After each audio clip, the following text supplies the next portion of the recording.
This is Kalpesh Kapadia, Assistant Professor in Civil Engineering Department at Dr. Subhash Technical Campus. Welcome in the lecture series of Remote Sensing and Geographical Information System. Subject offered by Gujarat Technological University in 5th semester of BE. Having a subject code is 3150617.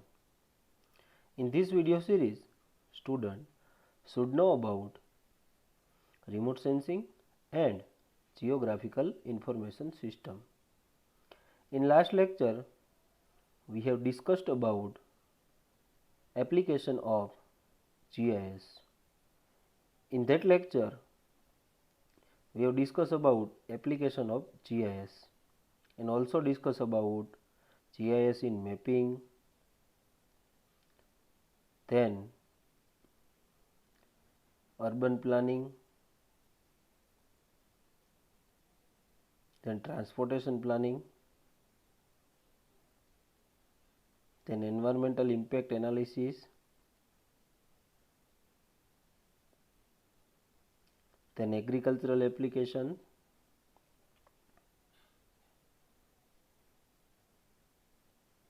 disaster management and mitigation,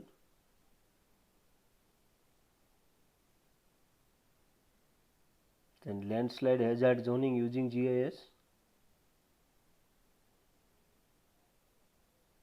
then determine land use and land cover changes,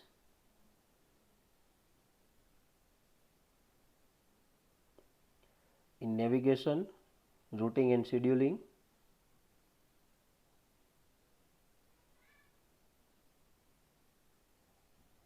in flood damage estimation, in natural resource management,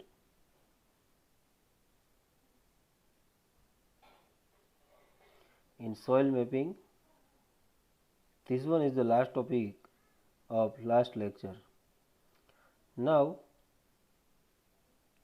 we will discuss about land information system. GIS based land acquisition management system will provide complete information about land. So ये जो land acquisition management है वो सभी complete information है वो land की वो provide करती है by using GIS. Land acquisition management is being used for the past 3 or 4 years only. So ये लैंड एक्विजिशन मैनेजमेंट है वो पास्ट 3 to 4 ईयर से ये यूज़ कर रहे हैं GIS का. It would help in assessment, payments for provide land with owner details, tracking of land allotments and professions identification and timely resolution of land acquisition related issues. ये जो land acquisition management ये GIS का use करके कोई private जो owner है land का उसकी डिटेल, उसकी पेमेंट की डिटेल्स और कोई भी लैंड अलॉटमेंट की कोई ट्रैकिंग है या कोई पोजीशन आइडेंटिफिकेशन और कोई टाइमली रेजोल्यूशन है लैंड का, वो सब इश्यू है वो उसको हेल्प करता है. Then GIS used in surveying. Surveying is the management of location of object on the earth surface. Surveying में क्या मेजरमेंट होता है तो कि पर्टिकुलर अर्थ सरफेस पे कोई भी ऑब्जेक्ट है तो उसका पर्टिकुलर जो लोकेशन है उसका मेजरमेंट में GIS का यूज़ होता है in surveying. Land survey is measuring the distance and angle between different point on the earth surface. जो लैंड सर्वे होता है उसमें कोई भी डिफरेंट पॉइंट पे अर्थ सरफेस पे उसका पर्टिकुलर डिस्टेंस और एंगल मेजर करना रहता है. So an increasing number of national and governments and regional organizations are using GNSS measurement. So ये जो कोई ये नेशनल और कोई गवर्नमेंट और रीजनल ऑर्गेनाइजेशन है वो GNSS मेजरमेंट का यूज़ करके वो सारी इंफॉर्मेशन निकालते हैं. GNSS is used for topographic survey where a centimeter level accuracy is provided. सो ये GNSS है और टोपोग्राफिक सर्वे में यूज होता है. This data can be incorporated in the GIS system and GIS tool can be used to estimate area and also digital map can be prepared. So ये सारे जो incorporated data है GIS system का, वो उसका GIS tools का use करके वो प्रॉपरली एरिया को एस्टिमेट करना हो या कोई डिजिटल मैप प्रिपेयर करना हो, तो वहाँ पे ये GNSS का यूज़ होता है और GIS सिस्टम का यूज़ होता है. Then wetland mapping. So wetland mapping में कहाँ अर्थ सरफेस पे कौन सी जगह पे जो लैंड है वो वेट है, उसका प्रॉपरली आपको मैप प्रिपेयर करना है, तो वो भी आप GIS का यूज़ करके प्रिपेयर कर सकते हो. So wetland contribute to a healthy environment and retain water during dry periods, thus keeping the water table high and relatively stable. So wetland area किसको बोलते हैं? वो हेल्दी एनवायरनमेंट कंट्रीब्यूट करता है, और जो ड्राई पीरियड रहता है, कोई भी ड्राई सीजन रहती है, उसमें वो जो एरिया है वो वाटर रिटेन करता है और वाटर टेबल को हाई रखता है और वो स्टेबल रखता है, तो वो एरिया को हम बोलते हैं वेटलैंड एरिया. तो उसका मैप बनाने में GIS का यूज होता है. During the flooding they act to reduce flood level and to trap suspended solids and attach nutrients. तो फ्लडिंग का टाइम होता है तब वो वेटलैंड एरिया है वो as a reduce flood level तरह एक्ट करता है, और बाद में क्या होता है, तो कोई सस्पेंड एरिया कोई अटैच न्यूट्रिएंट्स है उसको ट्रैप करता है. GIS provide options for wetland mapping and design project for wetland conservation quickly with the help of GIS. तो GIS क्या प्रोवाइड करता है? GIS है वो पर्टिकुलर वेटलैंड कोई एरिया है उसका मैप बनाने में और उसकी डिज़ाइन प्रोजेक्ट डिज़ाइन करने में वो GIS का यूज होता है. Integration with remote sensing data helps to complete wetland mapping on various scale. So with using of remote sensing, uh, we can complete a wetland mapping on various scale, and we can create a wetland digital data bank with species information using GIS. So wetland digital data bank भी आप create कर सकते हो by using GIS. Then GIS application in geology. So geology में GIS का कौन सा application रहता है, देखते हैं. GIS use geologist use GIS in various applications. So ये जो जियोलॉजिस्ट होते हैं पर्टिकुलरली वो GIS का यूज़ करते हैं. तो GIS use to study geologic features. GIS का यूज है वो जियोलॉजिक फीचर्स में होता है, like analyse soil and strata. Soil कैसी है उसको उसका एनालिसिस करने में, और वो स्ट्राटा कैसा है वो एनालिसिस करने में. ऐसे सेस्मिक इन्फॉर्मेशन को कोई असेसमेंट करना है तो वहाँ पे, एंड और क्रिएट 3 डायमेंशनल 3D डिस्प्ले और जियोग्राफिक फीचर्स. और वो क्या क्रिएट करता है? 3 dimensional display of that area और of that geology. GIS can be also used to analyze rock information characteristic and identifying the best dam site location. So GIS का use है वो rock की कैरेक्टरिस्टिक कैसी है उसका एनालिसिस करने में भी GIS का यूज होता है, और पर्टिकुलरली GIS का यूज़ करके आप वहाँ पे जो रॉक और वहाँ पे जो सॉइल है उसकी इंफॉर्मेशन निकाल के आप प्रॉपर और best dam site location find कर सकते हो. Then GIS for planning and community development. So GIS help us to better understand our world so we can meet global challenges. So GIS का जो use है planning और community development में, सो कैसा वो उसका यूज़ है वो प्रॉपरली हम ग्लोबल लेवल पे प्रॉपरली कोई चैलेंज है, लाइक सपोज के कोई टाउन है, तो टाउन का प्रॉपरली प्लानिंग कैसे करना है, और वो वहाँ पे जो कम्युनिटी है वो कम्युनिटी को ध्यान में रखते हुए कैसा डेवलपमेंट करना है ऑफ दैट टाउन. सो उसका प्लानिंग करने में प्रॉपरली GIS है वो हेल्प करता है. Today, GIS technology is advancing rapidly, providing many new capabilities and innovation in planning. So GIS technology है वो रैपिडली अब एडवांस हो रही है और कई सारे न्यू फीचर्स भी है जीआईएस में, सो उसका यूज़ करके प्रॉपरली इनोवेटिव प्लानिंग कर सकते हो आप by applying known part of science and GIS to solve unknown part that helps to enhance the quality of life and achieve a better future. So GIS है वो properly कोई unknown part है उसको उसका सॉल्व करके आपको properly वहाँ पे क्वालिटी लाइफ आप क्वालिटी लाइफ ले सकते हो, यानी कि वहाँ वहाँ का जो एरिया है वहाँ पे सॉइल कैसी है और वाटर कैसा है वो सब आप प्रॉपरली फाइंड कर सकते हो. Creating and applying GIS tool and knowledge allow us integrating geographic intelligence into how we think and behave. So GIS का यूज़ करके आप प्रॉपरली उसमें आपका नॉलेज अलाउ करके प्रॉपरली अब जियोग्राफिक कोई इंटेलिजेंस है और geographic intelligence like how we think and how we behave, so that can be find out by GIS tools. GIS also used in dairy industries. So geographic information system is used in the various application in the dairy industries, such as distribution of product rate, location of shops and their selling rate. So GIS है उसका dairy में बहुत सारा उसका use है, like product का distribution कैसे करना है और कैसे हो रहा है, प्रोडक्शन रेट कैसा है उसका भी फाइंड आउट कर सकते हो आप.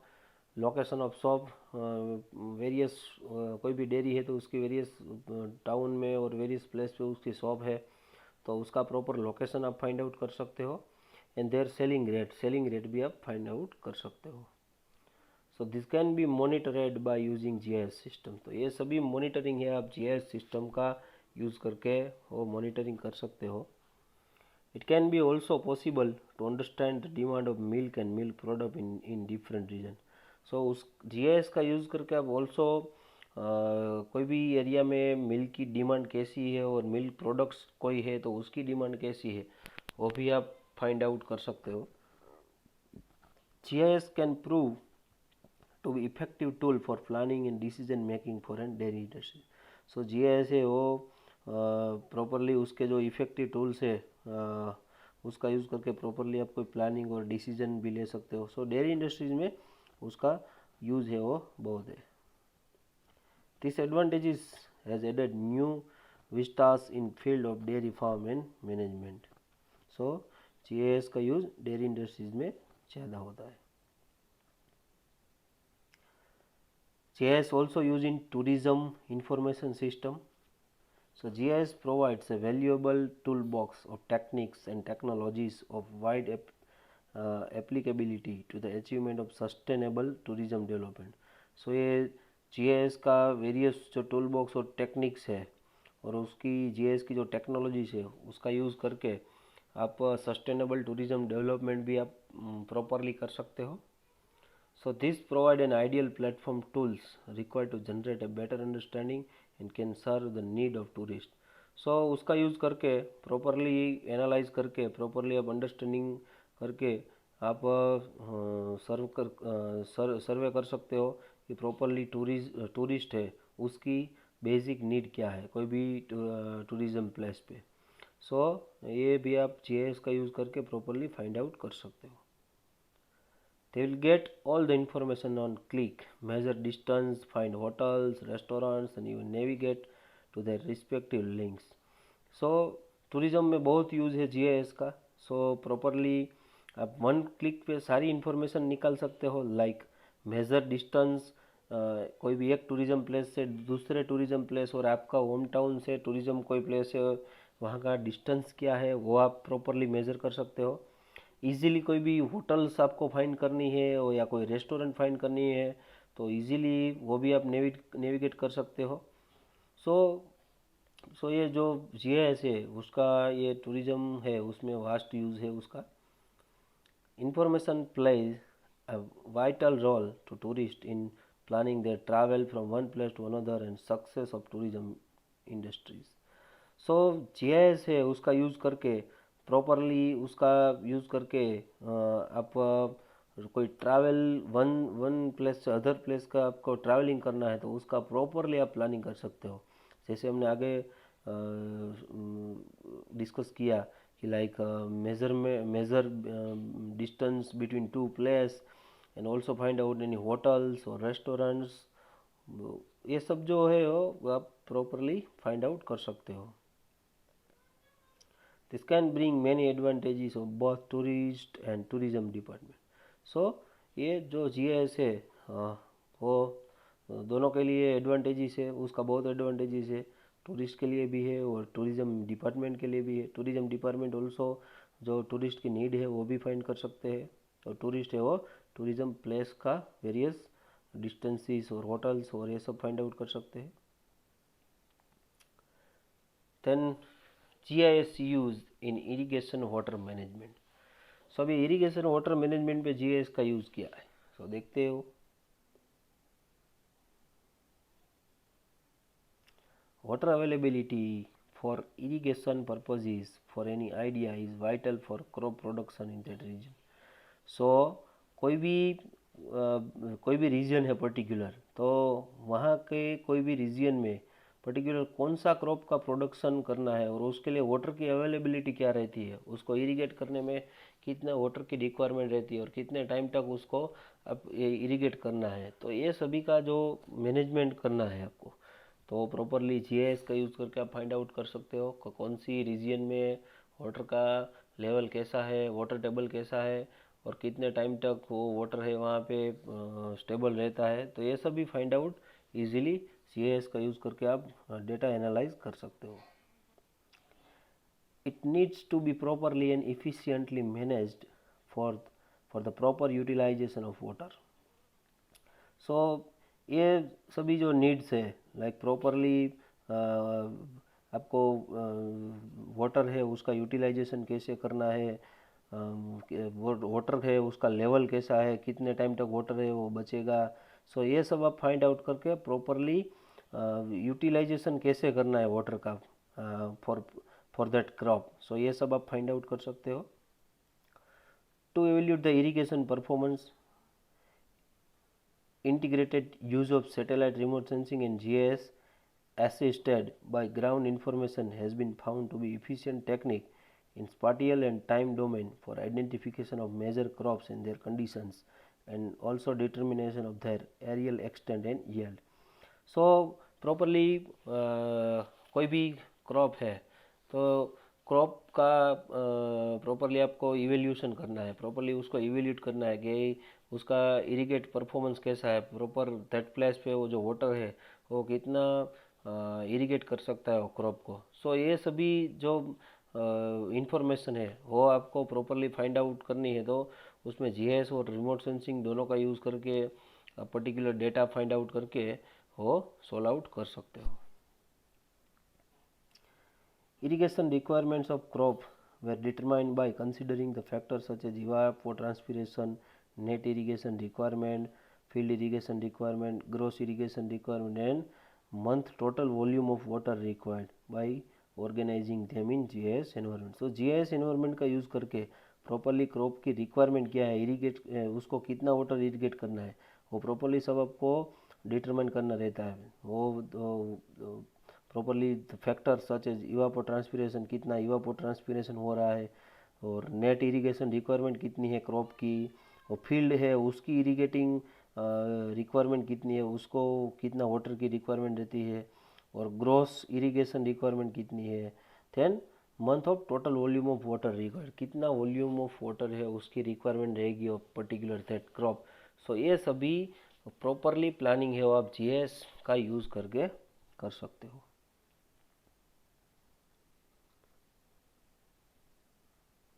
Then volcanic hazard identification. So GIS का यूज़ वॉल्केनिक हैजार्ड्स आइडेंटिफिकेशन में भी आप कर सकते हो। So volcanic hazards to human life and environment includes what avalanches, what particles, gas cloud, lava flow and flooding. So ये सभी जो वॉल्केनिक रिलेटेड कोई भी इंफॉर्मेशन है तो उसका एनालिसिस आप जीआईएस का यूज़ करके कर सकते हो। सो प्रॉपरली आपको फाइंड आउट होगा कि वोल्केनिक हैजार्ड से वो होगा कि नहीं। Then potential volcanic hazard zone can be recognized by the characteristic historical records of volcanic activities. It can incorporate it with GIS. So properly क्या है तो कि कोई भी प्लेस पे जो कोई वोल्केनिक है उसका पोटेंशियल कितना है वो पोटेंशियल फाइंड आउट करके और उसका हिस्टोरिकल रिकॉर्ड है उसको फाइंड आउट करके जो वहाँ पे वोल्केनिक एक्टिविटी जो हो पास्ट में हुई है उसका रिकॉर्ड फाइंड आउट करके आप उसका आइडेंटिफिकेशन कर सकते हो। Thus, an impact assessment study on volcanic hazards deal with economic loss and loss of lives and properties in densely populated areas. So properly आप impact assessment study कर सकते हो of that कोई place पे volcanic hazard हो रहे हैं so वहाँ पे कितनी इकोनॉमी लॉस हुई है, कितनी लाइफ से वो लॉस हुई है, कितनी प्रॉपर्टी है वो लॉस हुई है। सो ये डेंसली कोई पॉपुलेटेड एरिया में कितना लॉस हुआ है वो सभी आप आइडेंटिफिकेशन और प्रॉपरली इम्पैक्ट असेसमेंट कर सकते हो। So the GIS-based platform enables us to find out damage and rapid response against volcanic activity may help to reduce the effect in terms of health and health of people. So GIS-based platforms enables you find out any damages or कोई rapid response against volcanic activity. So ये सभी activities कोई हो रही है volcanic की so ये सभी आप रिड्यूस कर सकते हो in terms of people's wealth and also people health. Then energy use tracking and planning. So GIS का एनर्जी ट्रैकिंग में और उसका एनर्जी कोई प्लानिंग में भी आप GIS का यूज़ कर सकते हो। देखते हैं GIS is a valuable tools that helps in the planning, organizing and subsequent growth in the energy and utilities industries. So GIS जो valuable tools है will help to planning and also organizing and subsequent growth in energy and utilities industries में. So the effect management of energy system is a complex challenge. So कोई भी properly आपको effective management करना है कोई भी energy system में तो एक कॉम्प्लेक्स चैलेंजेस है। GIS has enormous potential for planning, design and maintenance of facility. So GIS है उसका यूज़ है वो इनॉर्मस है लाइक कोई प्लानिंग करना है या कोई डिज़ाइन करनी है या कोई मेंटेनेंस है कोई फैसिलिटी का सो ये सभी है वो प्रॉपरली आप GIS का यूज़ करके कर सकते हो। Also it provide improved services and that to cost effectively. Also provide improved services and also cost effectively. Then reservoir site selection. कोई भी रिजर्वोयर के लिए आपको साइट सिलेक्शन करना है तो साइट सिलेक्शन है वो प्रॉपरली GIS का यूज़ करके आप साइट सिलेक्ट कर सकते हो। देखते हैं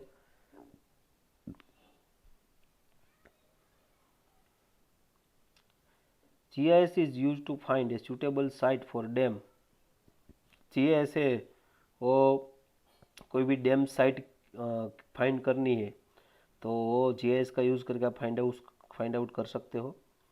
GIS try to find best location that respect to natural hazards like earthquake and volcanic eruption. So GIS है वो properly best location find out करने में हेल्प रहती है उसकी दैट रिस्पेक्ट लाइक कोई नेचुरल हैजार्ड्स लाइक अर्थक्वेक और volcanic eruption हो रहा है वहाँ पे। For that finding of dam site selection the factors include economic factor, social consideration, engineering factors and environmental problem. So ये कोई भी डैम की साइट आपको सिलेक्शन करनी है कोई भी find out dam site select कर रहे हो आप सो वहाँ पे कई सारे फैक्टर है वो अफेक्ट करते हैं। उसमें कौन कौन इंक्लूड है? इकोनॉमिक फैक्टर है सबसे पहले, देन कोई सोशल कंसिडरेशन भी उसमें इफेक्ट करती है, इंजीनियरिंग फैक्टर्स भी अफेक्ट करते हैं और एनवायरमेंटल प्रॉब्लम भी अफेक्ट करते हैं। सो ये सभी फैक्टर्स है उसको सबसे पहले ध्यान में रखते हुए आपको प्रॉपरली कोई डैम साइट सिलेक्ट करनी है। This all information are layered in the GIS.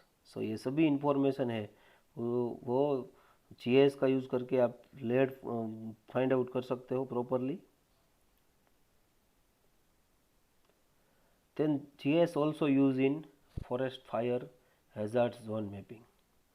So forest में फॉरेस्ट फायर हो रहा है, फॉरेस्ट फायर की वजह से हैजार्ड फॉरेस्ट फायर हैजार्ड जो हो रहा है उसका प्रॉपरली आप जोनल मैपिंग आपको बनाना है कि कोई पर्टिकुलर फॉरेस्ट एरिया है, उसमें कौन सी जगह ऐसी है कि वहाँ पे फायर होने की जो संभावना रहती है वो ज़्यादा है, तो उसका प्रॉपरली आप जोन बना के वो जो फॉरेस्ट एरिया है उसको आप जोनिंग में डिवाइड कर सकते हो।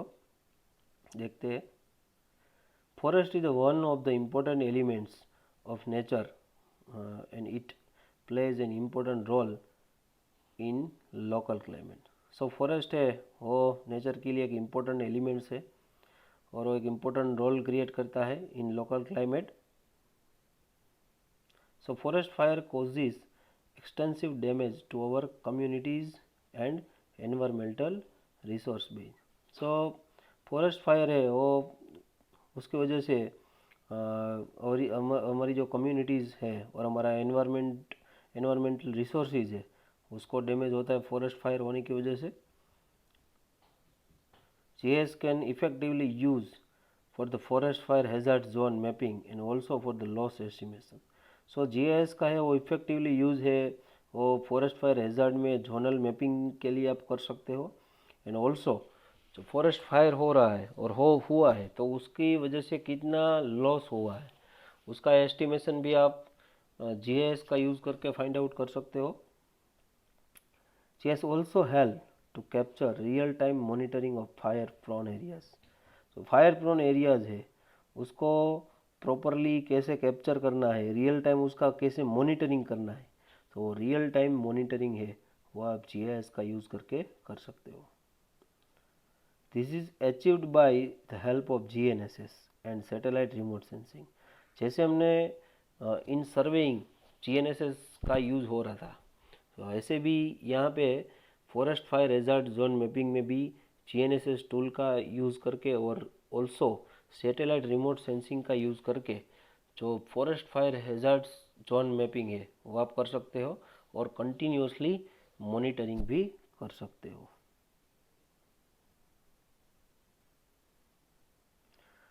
Then GIS also used in traffic density studies. So traffic में भी GIS का बहुत सारा यूज़ रहता है। देखते हैं, GIS can effectively use for the management of traffic problem. So traffic के रिलेटेड कोई भी प्रॉब्लम हो रहे है और उसका कोई मैनेजमेंट करना है तो आप GIS का यूज़ करके प्रॉपरली उसका मैनेजमेंट कर सकते हो। Today's population along with the road traffic is increasing exponentially। सो ये अभी जो ये पॉपुलेशन जैसे बढ़ रही है दिन बाय दिन, सो उसकी वजह से रोड पे ट्रैफिक भी बढ़ रही है। तो उसका जो सॉल्यूशन है वो आप GIS का यूज़ करके प्रॉपरली आप ट्रैफिक प्रॉब्लम आइडेंटिफाई करके उसके रिलेटेड सॉल्यूशन हम निकाल सकते हो। The advantages of GIS make it an attractive option to be used to face the emerging traffic problem। So GIS का मेन एडवांटेजेस क्या है, तो कि प्रॉपरली कोई एट्रैक्टिव ऑप्शन आप यूज़ करके वो कोई भी ट्रैफिक रिलेटेड प्रॉब्लम है उसको कैसे फेस करना है वो आप आइडेंटिफाई कर सकते हो। By creating an extensive database that has all the traffic information such as speed data, road geometry, traffic flow and other spatial data, and processing this information will provide us to graphical bigger picture for the traffic management। यानी कि कोई भी आपको database बनाना है traffic related कोई भी information आपको चाहिए रहती है, लाइक स्पीड डेटा कि पर्टिकुलर कोई दो ऑब्जेक्ट है या कोई दो एरिया है उसके बीच में जो रोड है उसका जो ट्रैफिक स्पीड डेटा कैसा है, ट्रैफिक स्पीड कैसी है, हो, रोड जियोमेट्री कैसी है, रोड की प्रॉपर एलिमेंट जो रोड बनाया गया है उसकी जियोमेट्री निकालनी हो तो वो, ट्रैफिक फ्लो कैसा रहता है वो, और अदर कोई स्पाटियल डेटा लाइक कोई particular location of that place, और कई सारी कोई भी इंफॉर्मेशन की आपको नेसेसिटी है तो प्रॉपरली जो ट्रैफिक मैनेजमेंट को कोई भी डेटा की ज़रूरत रहती है तो वो भी सभी डेटा है वो जीएस का यूज़ करके आप डेटाबेस बना सकते हो।